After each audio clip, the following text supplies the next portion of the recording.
Uh,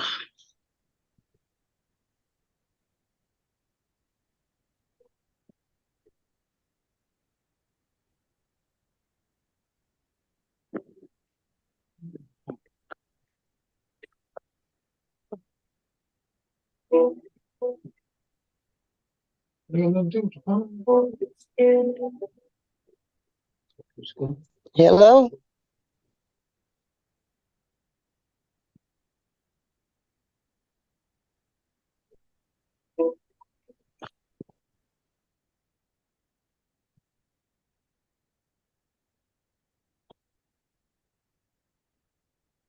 Hello, everyone, and welcome back to Where Are They Now with Detroit Hot Radio and Detroit Hot Television. Today, we have a very special guest. She grew up in West Virginia, and she's the daughter of a coal miner. She has performed all over the world, including in front of the heads of state, Queen Elizabeth, particularly in Prime Minister Lester B. Pearson in Montreal, Canada. She was the opening act for big shows while touring all across the world. In the 80s and 90s, she performed at numerous festivals. She's a recording artist for Rock House She was a recording artist for Rock House Records while touring in Paris, Italy, and Greece. Let's welcome Priscilla Price. How you doing today, Miss Priscilla Price? Hi, sweetie. I'm doing fine. I'm above ground. Yes. Hello? Hello. It's a little, it's cutting out just a bit. Can you hear me? I can hear you. I can hear you. Okay. How you doing, Miss Price? Yes. I'm doing wonderful. That's good. That's good. It's good to have you here today. I am glad to be here. Awesome. Awesome. Yes. Wonderful. Alrighty. So it looks like we're having a little bit of some technical difficulties, but we'll get through it. So let's just jump right in. So tell us a little bit about where you are from in West Virginia Well, and what it was like there. I was Mhm. born in a little coal mining town called Ed White, West Virginia. Okay. It's not even on the map. Oh wow. Okay. Spider Turner, and you know who that is, right? Hmm. We just met with Spider. He and I were born in the same, we were born in the same county, but I Okay. grew up in Charleston, West Virginia. I Okay. grew up in Charleston, West Virginia, and I graduated high school, and then I moved to New Jersey and to New York and on and on and on and on. And that was, I performed, my first performance was with, um, where I made money was with a group in West Virginia called Raymond Tyson and the band, and that's where I started from there on and on and on. It's so much that I can say, and I know we don't have that much time, but I wanted to do what I had to do for you because you had called me and asked me to be a part of this. But my bio stands for itself, and as you know, I'm 76 years old, and I Amazing. love what I do. Mm, nice. I love what I do. Yeah, I hear you're still touring. Yes. Well, right now I'm just working with C&B Production Entertainment. Okay. Miss Carolyn Bonner. I'm working with her. I'm doing a lot of local stuff for her. Like she does a lot of Southern Soul shows at Shane Park and the Flag Star Theater in Pontiac. And I do a lot of stuff for C&B Production Entertainment. Okay. But I'm not touring right now.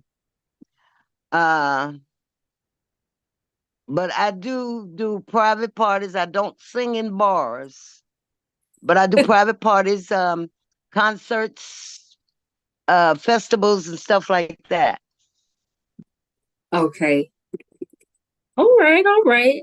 And what type of music do you perform for those who are not familiar with your work? My music is blues and soul, mostly soul. Mostly. Uh, m- but blues and soul all goes together. It all goes together. Yes. Okay. All righty. So what was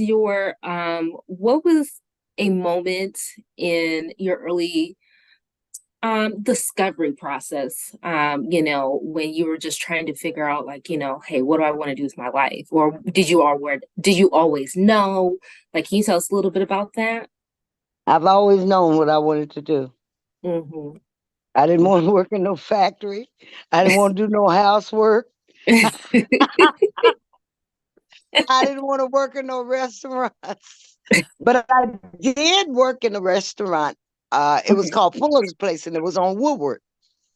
Okay. Fuller's Banquet and Catering Center. I was the manager there as well as entertaining there. Okay. But I knew that I was going to be an entertainer. I Okay. knew that. Okay. Nice. Nice. So, what did you play or sing, growing up? Like, did you have like a favorite artist that you work with, or did you like get involved with your school? Like, what kind of like catapulted your career? Well, I fell in love with Nancy Wilson. That's my favorite. Mm, And I seen what had happened was we had a black and white TV that we had a colored screen that we used to put on there on the okay. TV. Mm, And I saw the pretty gowns, and that's what I wanted to wear, the pretty gowns, because it was 10 of us, okay. 7 girls, 8 girls, and 2 boys. Oof. See, so I wanted the pretty gowns. I didn't want to wear the other stuff that everybody was wearing. And Mhm. as you can see, I still wear the pretty gowns. And Yep. I wanted to, to entertain people. I didn't want to just get up there and sing. Mhm. I just wanted to entertain. I wanted people to be happy. Sometimes people go to a show and they all uptight and everything, but when I come off the stage, everybody is just, hey, they're together. They felt like they got something out of what I was doing. Okay. And that's my thing as far as um trying to make people happy, and not only in the secular world, in the gospel world too, because Okay. I do gospel as well. Okay. So blues, soul, gospel. Blues, soul, and gospel. Yes. Okay. So, what are some artists that you worked with that you would say, the experiences were most memorable? Who are some of the gospel artists? Some of the gospel artists will be like local gospel groups, like Okay. Ann Scott and the Heavenly Stars, Mm, Tommy Sutton and the Sensational Travelers. Um, the big artists, they are great, but I didn't want to be a part of that.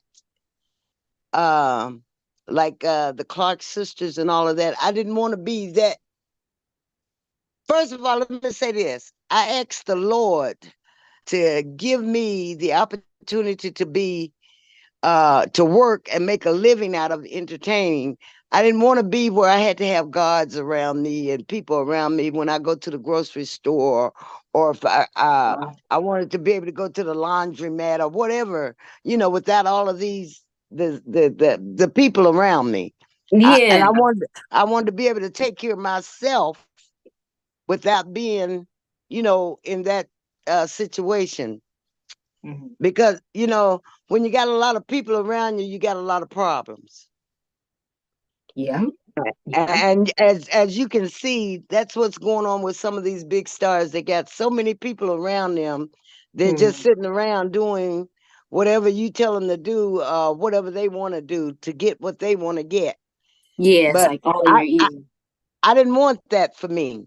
Yeah. I wanted to be able to go to a family reunion, drive down the street without where I can drive myself. No, nobody driving me. The only somebody driving me is my husband. Mhm. And Yeah. that's where I wanted to be. And I really enjoy what I do. I love Okay. it. I love it. Oh, that's beautiful. I really like that. And it's like that's crazy that because some most people, well, I wouldn't say most, but there are some people, they get into it for like either the fame or the money or just, some superficial reason other than, really connecting with the music and the message. So I like that brought that out, like, you have you want to be able to drive yourself and just do normal things that normal people do. Exactly. Yeah. Exactly. So And, what and about that Mhm. go ahead. No, no, no, go ahead. And that's the best part about this, as far as I'm concerned. See, I have a lot of associates in this business, a lot of as you would call them, co-workers, entertainers that I have been around. So many have gone and everything, and I just want to be able to do what I can do. Yeah, yeah. You know, Mhm. I understand that completely. So, well, speaking of, your work and performing and stuff, I do want you to have a chance to talk about some of your pieces that you've actually worked on, performed, released. So, can you tell us about the first song that you that you ever released? the first song I released was on a label out of New York. Leo Price wrote it for me. That's where I got the name Price from, because Leo, Lloyd Price, they're all my god brothers. And Hey. it was called, I can't even think of what it was called. It's been so long. But they're still playing it somewhere. Um, my goodness. And if I have to go look for it, it'll take me all day. But anyway, I recorded a song um in New York, was my first song. And then that was in 1964. Um Gene Moretti was the producer of that song. Um and then I did another the the following in 1973 with Johnny Griffith, which is Griffith's father, and Ernest Kelly, Funny, which went to number 37 on the Billboard. Nice. And then I did You Did Me Wrong with Ernest Kelly and Johnny Griffith. And I worked a lot with that. And then when I met Mr. Roy Robertson, I think it was in 87, I met Roy Roberts from Rockhouse Records. And Oh, that's when I started recording uh, the stuff that got me all the work, that got me the work. But I've been all over the world. I've been to Paris, I've been to Italy, I've been to Greece, uh, Amsterdam, Holland. hmm. But my first tour was a USO show in Thailand with the Bob Hope USO show, and Okay. that was in the '60s. That's the Okay. first time I ever went out the country, and then I did another show in Halifax, Nova Scotia. Okay. Um, that was like in the early '70s. Okay. Okay then.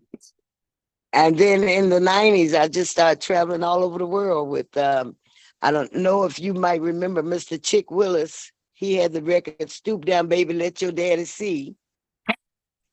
And then oh, that was the record, baby. Oh, wow. Give my bad. If you get a chance, Google it. Okay. And then I started touring with my producer, Roy Roberts from Rock House Records. And I toured with him all through Europe. Okay. If I don't go back overseas no more, it don't matter because I've been there, done that a couple of times. Nice. Oh, that's so beautiful.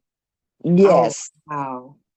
Can you tell us about Funny? Because I know that is one of your records. Funny? Yes. Mhm. Maxine Brown, she put that out in the late 50s, early 60s. Mhm. And I used to sing that song. And so Sammy Taylor, he wrote it.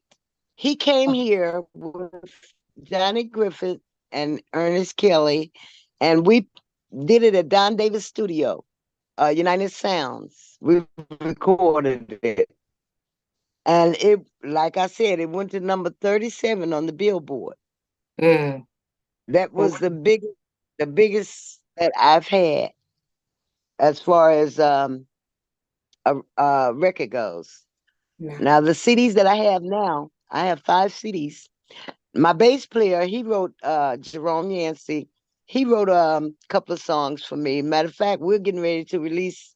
I think he said in February we're gonna release a new album on me, a new CD on me. Okay. Where can we find that? Well, I don't know yet until he get finished with it. Okay. But Okay. you will probably be hearing it. I guess when I get back on my podcast that I used to do before my husband got sick. I just took some time off for right now. So, but he said about February it will be out. It'll be finished because I haven't even finished putting the vocals down yet. Okay. So Oh, wow. Okay. by February, he said it'll be ready to go on the market. Okay. Well, speaking of Funny, let's have a listen. Okay.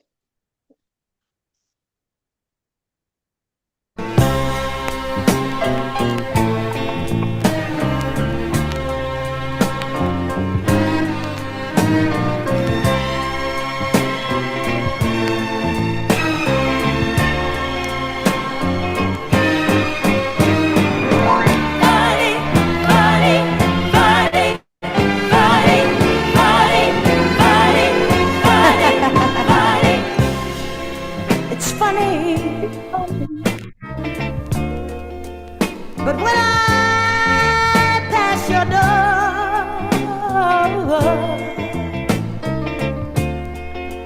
I don't hurt like before. Really, I think I'm over you.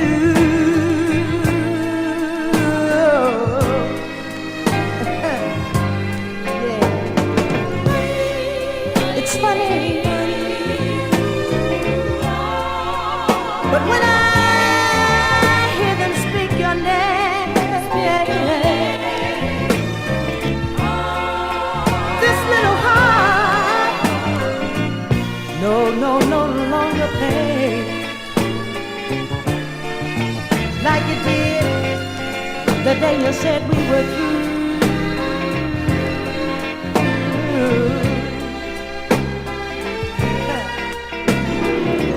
I've loved you oh so long, and I wondered what went wrong. You shattered my dreams. Boy, you broke my heart, yes you did. My love you threw away. All I could do was pray. Oh, but you didn't know how I cried.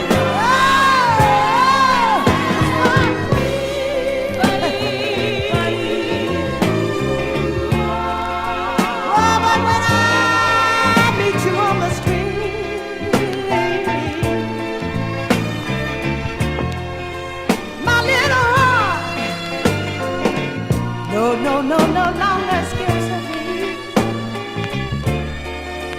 like it did the day you said we were through. Oh, baby, yeah. Oh, my darling, I said that it's funny. Yeah, yeah, yeah, yeah. I said, I think I've got over you, baby. Yeah. Yes, sir. Baby, I just want to let you know one thing. I can say that it's all over. I have no more pain in my heart. You know, just the other day, if you can recall, when I was standing on the corner, my girlfriend and we were rapping, and you passed by in your new ride. You had your lady friend with you, and you all were like looking real good together. Baby, I just want to say that I'm over you. Everybody say I'm doing all right. Because you know, you had me gone at one time. Oh, yes, you did, my darling. Yeah, yeah, yeah, yeah, baby.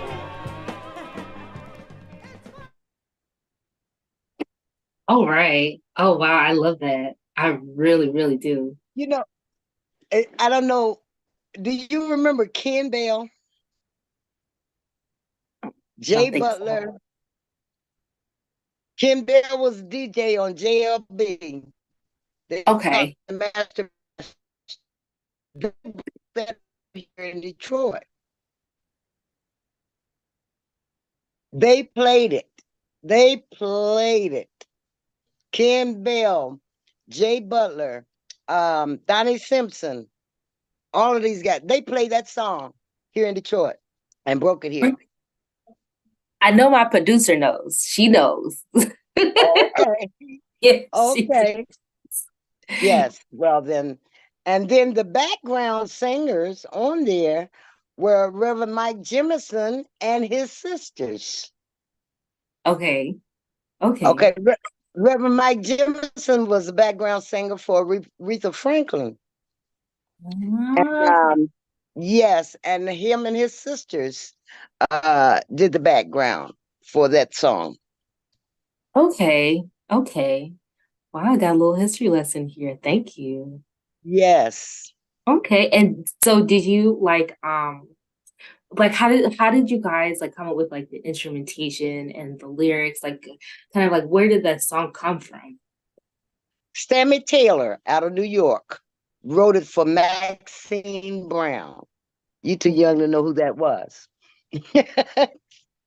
Maxine Brown, she had that record out in the late 50s, early 60s.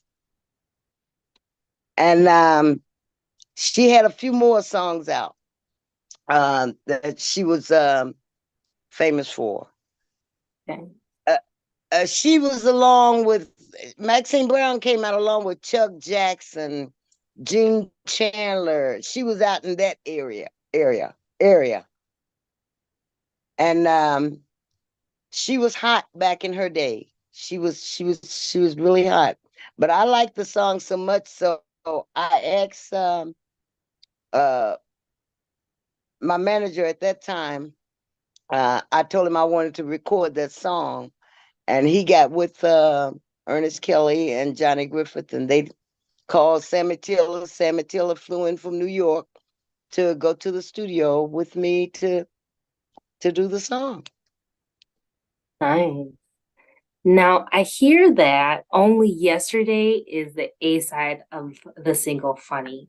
Can you tell us a little Yeah. bit about Only Yesterday?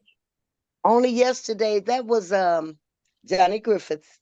Uh, I think he was going to record that with Chloe, and he said that he think that I would sound better doing it. So that's how. And I like that song. I like that song better than I did Funny. Why? I don't know, but that song, when they had the harpers playing in the studio, that was really something. It was amazing because I had never experienced that. Okay. And they had all of this, the violins and the harpists they had all of the music and stuff. I went to when they were laying the track down, and then I went in and I performed it. Wow, that's amazing. So let's go ahead and have a listen to Only Yesterday. Okay.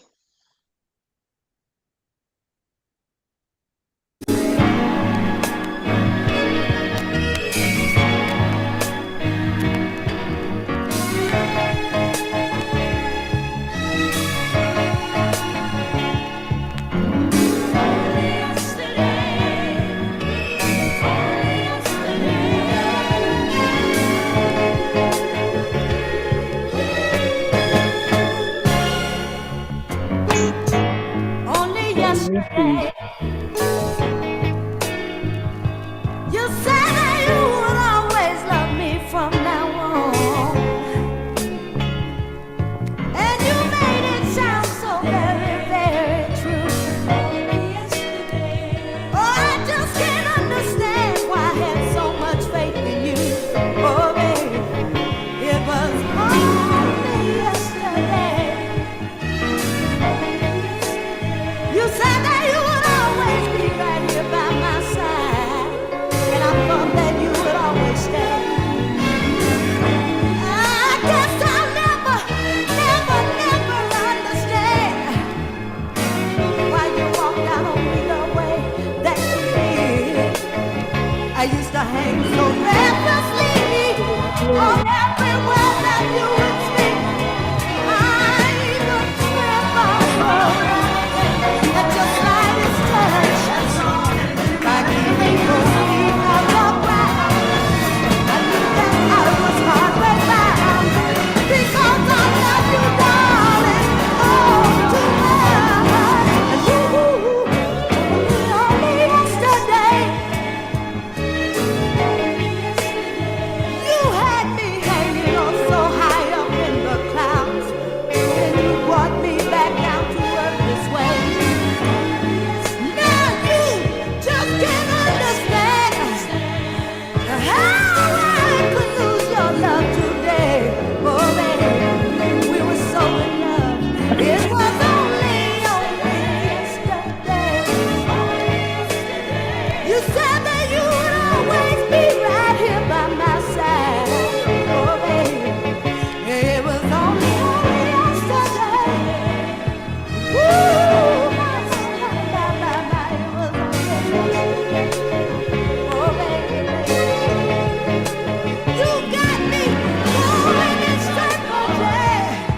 All I could think about is yesterday. That is a great song. That's a great song. Yes, I love like you said, like the violins, they were like killing it. They Yes. were really like it was beautiful. Yet Yes. I don't know. It's almost like a extraterrestrial kind of like sound.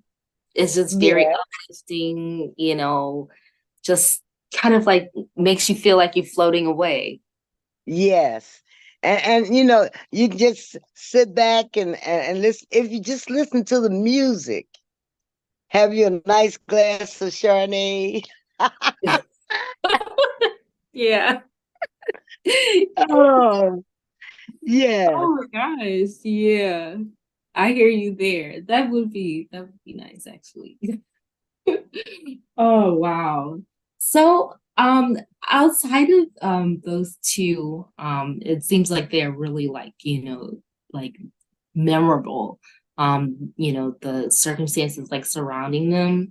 Besides those two, what are some other like life-changing, either personally or like career, music career experiences that you've had throughout growing up and just being immersed in it? Well, there's no life changing. I just do what I do. That's it. I just do what I do. And my experience That's the thing, the experience. I have watched so many. See, these young girls, they think they can get on the stage and just sing. No, people want entertainment. Mm-hmm. You know, you can't get out there. You don't see Beyonce stand up there looking at no phone, taking pictures of herself singing. No. You would never see Priscilla Price taking pictures of herself singing. Yeah. People Yeah. ask me, Priscilla, how come you don't record your concerts? I say everybody records them. Mm-hmm. You What can find it somewhere. I'm not into all of that. And Mm-hmm. see, and if you don't learn your craft, Okay. you know, you just gonna be stuck in one place. I Okay. used to sing. I remember back in the day, I used to go from Ken Bell Celebrity East to Ben's High Chaparral, Henry's Lounge to Ethel's Cocktail Lounge, Phelps Wow. Lounge. We played all the big clubs here in Detroit. I worked with Johnny Nice. Taylor.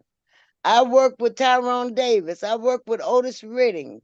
I worked with Sam and Dave. I've worked with the biggest of them. Mm-hmm. Yeah. And you know, you in order to do that, you have to be able to go on the stage before them and leave an impression, you know, with the people. Now I work with Willie Clayton in Kansas City, Missouri for a Thanksgiving breakfast. I did 45 minutes on the stage. Willie Clayton's band came on and did 45 minutes. Willie Clayton came on and did 10 minutes, and the people was asking me to come back. But I couldn't get Willie Clayton's money, so I wasn't going back.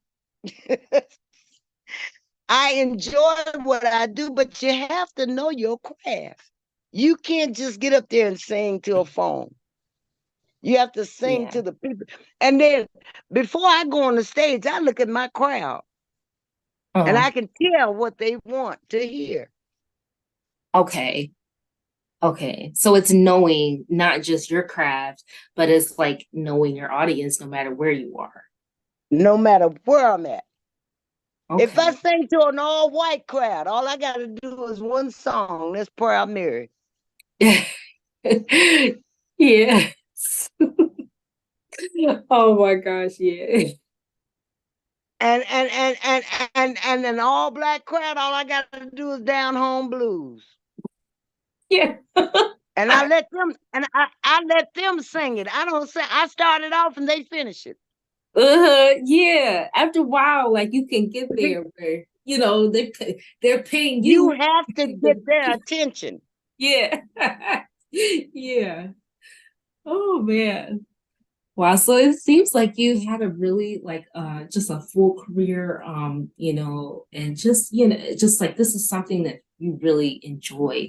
And I think that's, really most important because, when you have so many people like, like you were saying earlier, like in your ear, asking for something, they got different ideas going, you could kind of lose yourself. But it seems like you are right on the money. Like you know exactly, what you're here for, your purpose, your message. So I really appreciate it. I really like that. I I have a Valentine's Day show coming up. mm, And I done got rid of five tables already. And oh, February is nowhere is what 4 months out? yes, it's a wow. Nice. Where is it located and where can we get some tickets? It, you can go on my page, on my Facebook page, All right. and you call that number for tickets. And It's gonna be at 1400 Oakman Boulevard at the Focus Hope Banquet Center. okay, and it's under Priscilla Price, your Facebook page. Priscilla Price, yes. Okay. Okay. Let me see here. I'm going to try to find it on my own. Is this your personal page or is this your Just my personal Facebook. I don't have a one page, and they done hacked it so many times. I still won't change it. okay. Okay.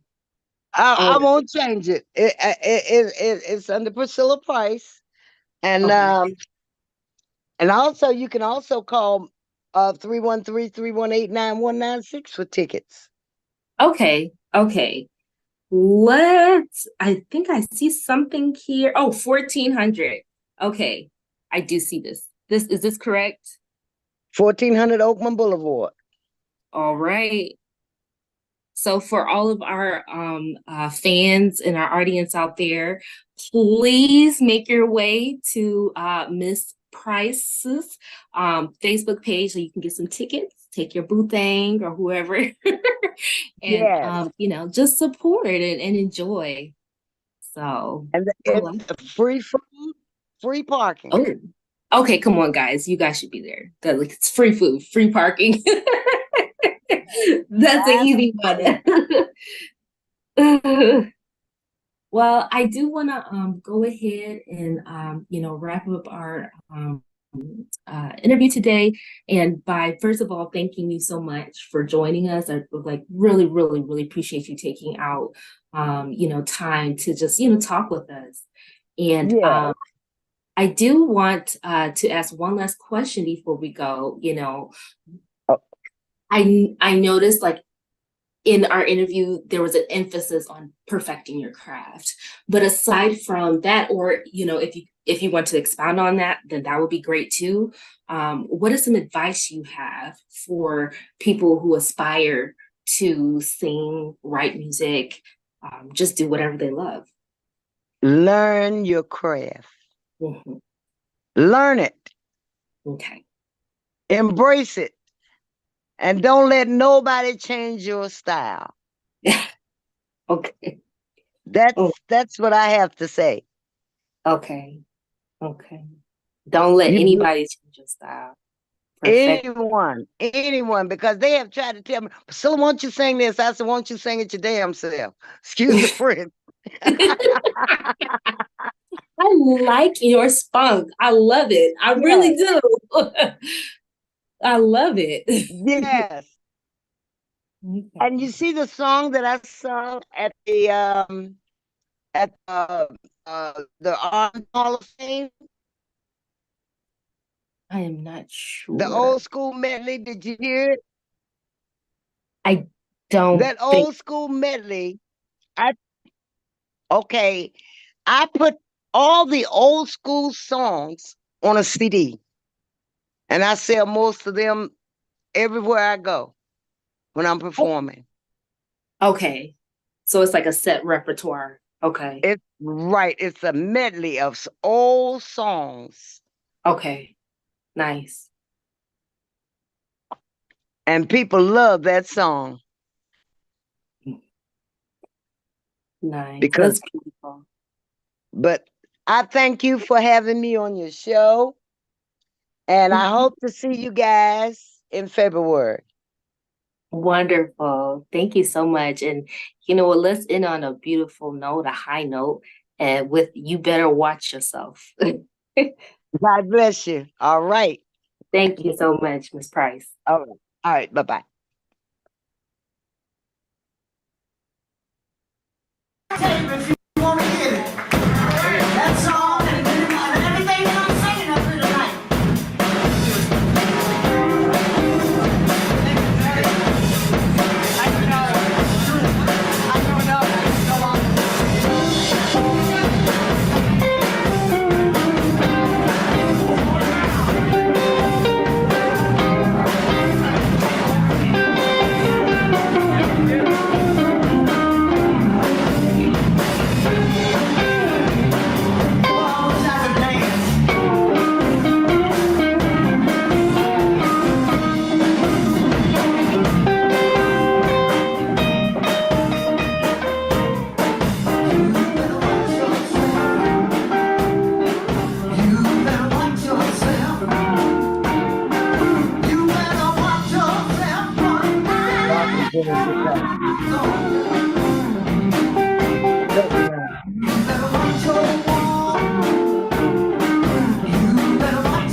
And my